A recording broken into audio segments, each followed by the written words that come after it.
दोस्तों ये 10th का दरक्षा है। ये दरक्षा का 5वां चैप्टर, इस चैप्टर का नाम है आशियाना। तो हम वीडियो की शुरुआत करते हैं पहला क्वेश्चन से। हमारा पहला क्वेश्चन है निगार अजीम का असल नाम क्या है? मलका मेहर निगार। इसी तरह हमारा अगला क्वेश्चन है निगार अजीम का कौन सा अफसाना आपके नशा में शामिल है? आशियाना। आपके नशा में शामिल आशियाना के मुसन्निफ कौन है? निगार अजीम। निगार अजीम ने किस किस मौजू में MA किया? ड्राइंग और पेंटिंग में। निगार अजीम के औलियन अफसानवी मजमूए का नाम क्या है? अक्स। निगार अजीम का मजमुआ गहन कब शाये हुआ? 1999 में। निगार अजीम के सफ़रनामे का नाम क्या है? गर्द आवड़गी। नीचे मंदरजा झेल अल्फाज का जुमा बनाए। वाहिद और जमा इसका।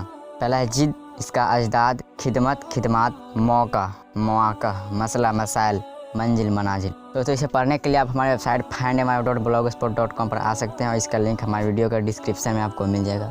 और इसी तरह हमारा अगला या पिछला वीडियो देखने के लिए हमारे वीडियो का डिस्क्रिप्शन में आप देख सकते हैं। आपको हर वीडियो का लिंक आपको मिल जाएगा। हमारा वीडियो देखने के लिए धन्यवाद।